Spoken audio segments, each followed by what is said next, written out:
Sounds good. All right. Good night and welcome to the Living Well Show, where we have holistic conversations that inspire healing, hope, and transformation with your hosts, Dr. Albert and Shanique Tompkins. Beautiful good evening to you. I am Shanique. Hi, I am Dr. Albert.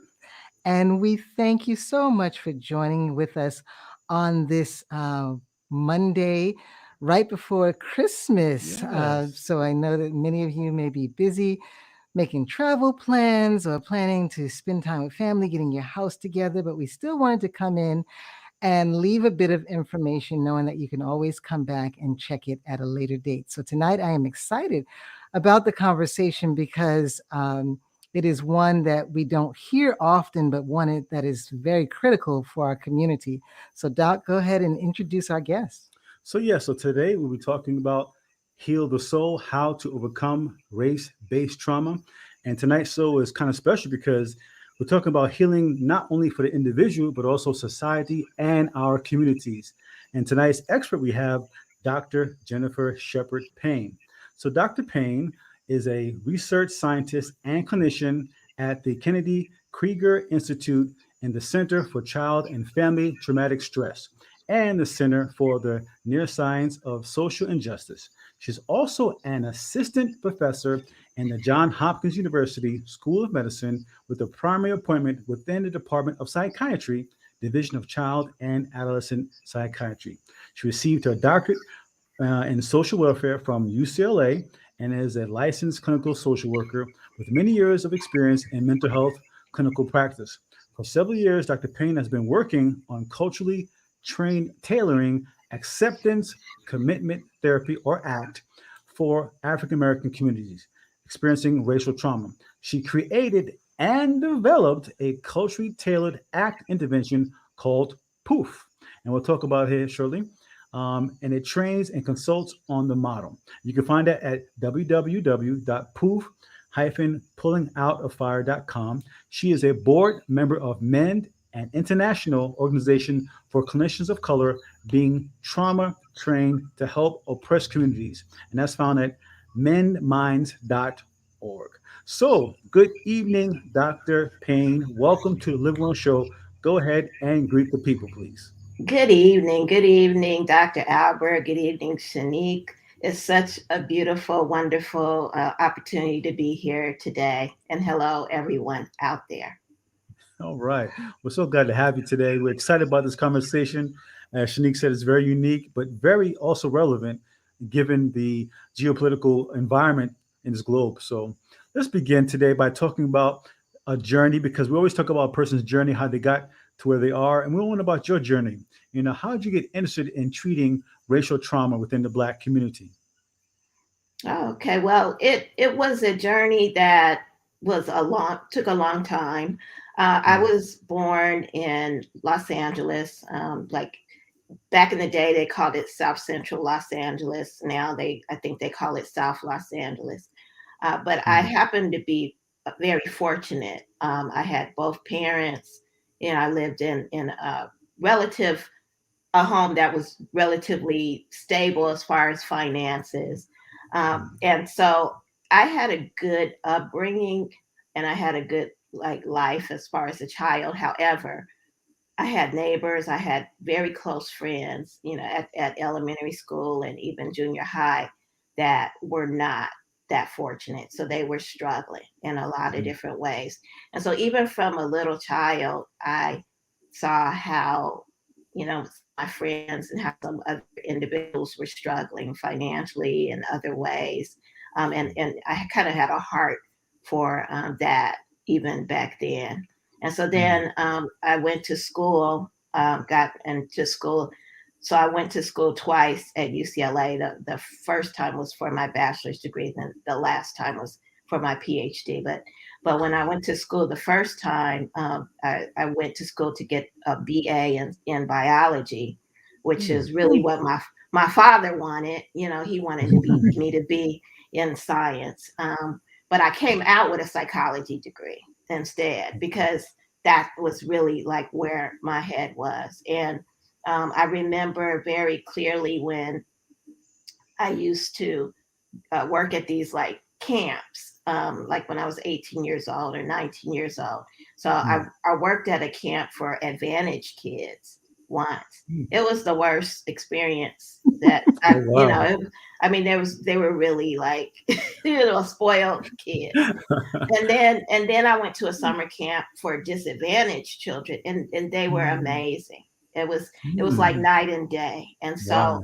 ever since then, I've had like a heart for my community, not just my community, but communities like it nationwide and Mm. beyond.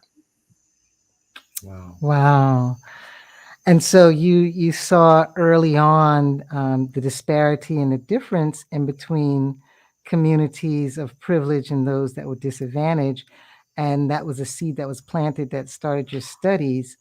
Um, on your website, it talks about there being 400 years of trauma for Blacks in America. How is this translated in the African American community, and what has been the impact of those 400 years of trauma? Yeah, so a lot has happened since COVID-19 and since George Floyd, passed Mhm. away, when really since he was killed. A Right. lot has happened and transpired. I think that this time has been for some people a time of reflection. And so Mm. it's certainly been a time of reflection for me. And I did not even think about the fact that 400 years, since slavery, since, chattel slavery, began in America, 400 years of time. And there has never really been like an actual specific healing thrust for African Americans, even after all of these years have passed. Mm. And I hadn't thought about that. Like, and I know that there's others that I know, like my daughters and some other individuals that are starting to think about these things more. I guess maybe we have more time with COVID-19. I'm not sure. But yeah, 400 years of trauma for African Americans, um, and what are we seeing right now? I mean, you could tell me what we're seeing. I Mm. mean, Mhm. we see COVID-19 health disparities Yeah. for African Americans. We see that fact that the social determinants of health have not been resolved. Yeah. We see the fact that and I'm sure that you've talked about this on your show many times, that we as African Americans, we're underrepresented in mental health treatment. And there's a lots of reasons for that. Right. We see that there's still fear in the communities, because we still have to say his name, say her name, say George Mhm. Floyd's name, say Breonna Taylor's name, but there's still names that are even being created even right now. Just because we don't have the camera on them doesn't mean that they're not still happening. True. So trauma, it's never really been addressed in our communities in a systematic way. Hmm. Hmm. That is so true. And I guess also coupled with that, we have this pushback on critical race theory and many different things are happening. And so you see this overall theme, and sometimes we see different persons acting out in a certain way. And some may say that's PTSD or post traumatic stress disorder. So, in your opinion, in your view, what does that look like in our communities of color, and those who are not represented within the mental health field? Well, if you look at the DSM-5, so the Diagnostic and Statistical Manual for Mental Disorders, the fifth edition, Hmm. then if you looked at it in that way, then PTSD would look the same for Blacks as it looks for anyone else. The problem is that we are less likely to get that diagnosis. We are more likely to be misdiagnosed in the Black community, due to either clinician bias or or other reasons. But there's Dr. Joy DeGruy. I know that you're aware of her book, Post Traumatic Slave Syndrome, and Yes. in her book, she discusses just the long lasting effects of not just slavery, but racism in America. And in her book, she talks about the fact that post-traumatic slave syndrome is not the same as PTSD, but it's this is something that has happened due to ongoing stress, because of structural inequities that have taken place over long periods of time, race-based stress, and then like I'm sure you talked about this, but you have this chronic stress. It's going to do a lot of things to the body. It's going to decrease in people's immunity. It causes all types of physical problems, and so it looks like in communities of color, it looks like an ongoing, long-standing chronic stress. Wow. Wow. Wow. And in the midst of the George Floyd case and all that came out around that, and the conversations that many people of color had to have, and defending themselves and defending just several comments. The one thing that I do remember many people saying is that it's so stressful and I'm just so mentally fatigued. I'm so tired of trying to share my viewpoint and explain why this is wrong, or explain why this shouldn't be, or explain how this is a disadvantage. So I can Exactly. definitely correlate how that stress would manifest itself. And so we know that we have a stigma in our communities when it comes to going to get therapy. One of the things that you have mentioned is that um, one of the problems that we face is that when we do go to get help, especially from someone that doesn't look like us, we face problems and then we don't go back. So first we had to jump the hurdle to get there. And then when we get there, we're not able to get help because of other issues. So how do we address that gap? What are some ways that we can overcome that barrier? Mhm. Yeah. Um, so there's a couple of words that when I first were introduced to them, I said, what the heck are those? Like what the heck are these words? Because I didn't really understand, what was the point of them. But one word is epistemology, and another word is axiology. And the reason why I'm bringing these up is that epistemology is a way of knowing something. So it's the way that of knowing.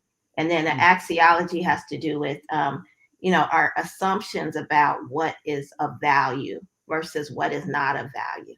And the reason why those two things are really important is because evidence-based programs in America have a certain epistemology and axiology. They come from like a Eurocentric way of knowing. They come from a Eurocentric like assumptions of value. And so what ends up happening is that if you look at psychology, if you look at psychiatry, if you look at even social work, you look at these different ways of doing therapy. They're more individual based than community related. They're more pathology based than strength based, and all of that is not going to entice somebody to come to treatment. So another thing that these evidence-based programs, and again, I'm not downing evidence-based programs, because I was trained in all the evidence-based programs, and in a variety of them, let's put it that way. But again, like the way that they approach the patient. So there's a term called identified patient, and that's kind of a term that just that we kind of embrace. Oh, who's the identified patient in the family? Who's the one who is like bringing the problem? Who is the one who we have to really address, rather than looking at the structural inequities that are going on in the family, that are impacting on the family system. And I know we talk about this in even social work. I think social Right. work is probably the closest discipline Hmm. that kind of addresses this. But even then, we Yeah. separate micro and macro, and Right. and we Right. and we don't really, like, in the actual treatment setting, we don't go into the structural inequities. Yeah. So treatment has to really be inviting to African Americans, but again, since it was created by this uh, structural paradigm that's more Eurocentric, then how can it be? How can it be more inviting? And so Right. that's some things that we have to think about. Yeah. Yeah. And you're so right. And that's the one things I do like about social work. It's very strength based and person and environment structured. So I think it's one of the better approaches. But as you said so rightly, even in there, there's an opportunity to make it better, to improve upon it, because we need to, like you say, mix the micro and the macro together to approach our community. So I like that information. Yeah. Yeah. And then just bringing real life scenario, just had a conversation recently with someone who was seeing a therapist, but they weren't connecting with their therapist. And they went to a group training session and they said, you know what? I receive more from this 1 hour group training session than I receive at my therapy sessions. Are you a life coach? Would you mind taking me on as a client? And it was because of the disconnection that Exactly. you speak of.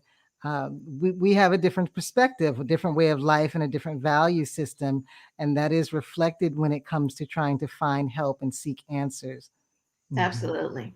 Absolutely. And most if most I won't even use the term minorities, but if most people of color Hmm. are from collectivist traditions, then Hmm. why aren't there more treatments that are built on collectivism as opposed to Hmm. individualism? Yeah. I mean, Mhm. it's just, questions like that. Yeah, Mhm. that's a great point. And I believe that, we're beginning to see a pushback now and more of asking those questions to bring a better approach for our community. So that's why we're so glad to have you on, because I want to talk about your proof model. But before we get there, the question really is, what problem are you seeking to address within the African American population? Mhm. Well, right now, I'm really focused on trauma. I'm focused Mm. on trauma, and not just racial trauma, but trauma and really all of it, Mm. all of the ways that trauma looks for African Americans. And I'm focused on African Americans first right Hmm. now, because we haven't been focused on. And so Right. that's one of the reasons why I'm focusing on African Americans right now. And so, yeah, trauma. And I know you mentioned an organization that I'm on the board of directors Hmm. with. So MEND is one of those organizations that has helped me to kind of, it helped to shape my trajectory in terms of trauma, because it is a group of clinicians who have all decided that we want to trauma train. We want to be better equipped for our communities. And so what Men does is they get discounted training. So they get discounted trainings for EMDR, Okay. discounted trainings for acceptance and commitment therapy, which is what I'm focused on.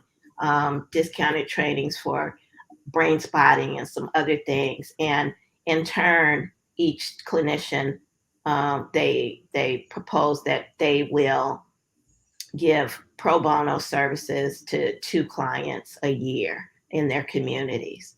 Okay. And so it's a service organization. But yeah, but we're focused on trauma. And so that, yeah, I'm mainly focused on trauma. Awesome. Awesome. Awesome. And it's much needed. There's a saying, if we're not represented at the table, then we're not represented. So it's wonderful that there's a group, an organization that have come together to say that we want to train in these areas. We need to be represented at the table so that there can be dialogue about how to properly address our community. Um, In your bio, we want to switch just a moment. In your bio, we talked about your organization that you started and your method that you've developed through your research and your practice and your training, called the POOF model. So, will you tell us how that came about and what POOF stands for? Sure. Yeah. So to tell you that I have to preface this that I'm a spiritual person. I trust God, and so um, many years ago, I can't even say when it was. It was probably about 20 years ago. Um, God gave me a name for a program, but I didn't have the understanding what the program was going to be. And so that was the name POOF. POOF stands for pulling out a fire, and it comes from a scripture. It comes from a scripture in Jude 22 and 23. And it says, and if some have compassion, making a difference, and others save with fear, pulling them out of the fire, hating even the garment spotted by the flesh. And so, yeah, so really, like when I think about POOF, I think about it, like the goal is to help to pull people out of certain types of fire. Like there's, I mean, fire can be refining fire for some people. And there's sometimes that we shouldn't get in God's way and get pulled out the fire. But there's other times that we might be so overwhelmed and we might be so, almost underwater that we just need a helping hand to get pulled out of the fire. So yeah, so that's the name of it. I love it. I love it. And so, how is the proof manifesting the act training? How are they combined? Yeah, so I'm not reinventing a wheel. Hmm. And so I'm not gonna like take credit and say, oh, like I designed this, this whole new, absolutely new concept. This Right. is acceptance and commitment therapy. And so when I was introduced to acceptance and commitment therapy, I absolutely loved the model. I said, wow, well, how come I hadn't heard about it, this evidence-based practice before? And Hmm. I've heard, other ones, but I hadn't heard of it. I love the basis of ACT, just in and of itself, because it's not based on pathology. You don't need a diagnosis in order to use ACT. Hmm. Um, it. So I liked it, but what I did was, I added like the social determinants of health model to ACT, and in addition to that, there's specific cultural references that I added to ACT. So, like, say, for instance, ACT uses a lot of metaphors. So, this is one example. ACT uses a metaphor in order to get the point across to a client of Hmm. being in quicksand. And there's nothing wrong with that metaphor. However, Hmm. I'm a city girl. I was from the city. I never saw quicksand. All I right. mean, I saw quicksand on TV Right. before, Right. but it like I mean I can't like personally relate, to Right. quicksand. You know what I'm saying? So Yeah. Mhm. what I Yeah. did instead is I created an exercise for the strong Black woman or the strong Black man. Hmm. And so, so that was a metaphor that I used instead. So, that there's a number of different ways that act was culturally tailored and poof specifically for African Americans. Awesome. Awesome. I love that. I love that. Because right, I have never seen quicksand myself, but again, we hear these different sayings that don't really apply to us. So Right. I appreciate you telling it for our community. And that actually kind of leads into your book that's coming out. Tell us about that. Okay. Yeah. So I have a book coming out from yes, New Harbinger publication. So that's the actual like that's the publisher that usually does most of like the ACT kind of books. Okay. And so that book should be coming out in 2022 sometime soon. I don't know exactly when, but I mean, I feel good because I finished the book. Like, I mean, that's my first time ever like actually Yeah. finishing a book. So Congratulations. yeah, Congratulations. thank you. Yeah, I said shipped it off to the publisher, so now they're doing their proofing and things like that. But yeah, that book is about. That's exactly what it's about. It's about act that is culturally tailored for African Americans. And the book is more geared towards um, the general audience rather than a clinician. So it's not necessarily something that like these or this. I want you like clinicians to buy this. Okay. Yeah, it's for the general audience. Okay. Good. Yeah. Good. And so that book can be used as a tool to help, I guess, different communities learn how to deal with trauma. Is that correct? Yeah, so there's lots of like examples and stories in the book, and I always try my best to be authentic and real and transparent.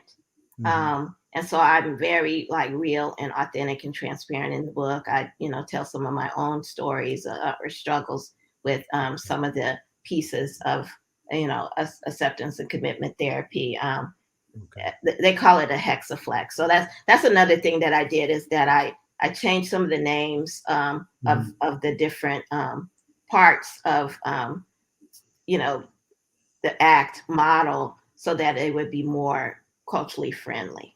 So Okay. so that that's something else that I did. But yeah, there's lots of there's some exercises in the book, and I think my goal for the book is I hope that people will realize that maybe I need to be authentic in myself. Maybe I need to be transparent and real and realize I need help. I need help, and um, maybe be open or willing to either see somebody to kind of like move the process forward, Mm-hmm. or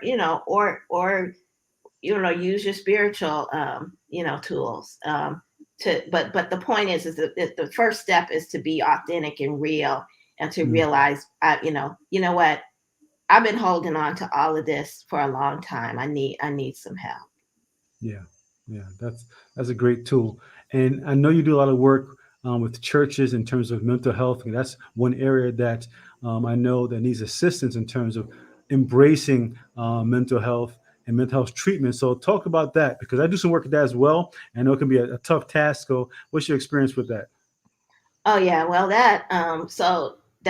I'll try to say that quickly, but that's a long story.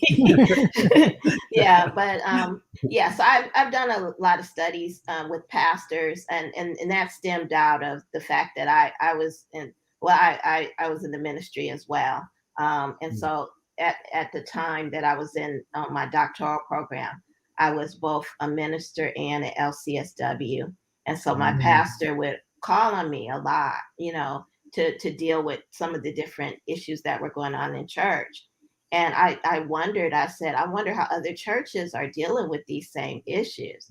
So I Mm-hmm. started doing studies with pastors, a variety of different studies, some of them funded, to find out like how do they look at depression, how do they look at mental illness, what do they think about suicide, and just a number of different like questions. And that's how I came to trauma, because I Okay. found that the pastors in my last study were traumatized themselves from Mm-hmm. all of the violence, the community violence that, and all of the funerals that they had Oh my goodness. to do. Um, and so that's how I actually came to begin to start really looking at trauma. Um, and so hopefully this will help. Like this will not only help clients, but it will help communities. It will help pastors. It will help congregations. Hopefully. Yeah. Yeah. Well, the work you're doing is great and it's definitely needed um, in our community. And usually in our community, the church is the bedrock, it's the center.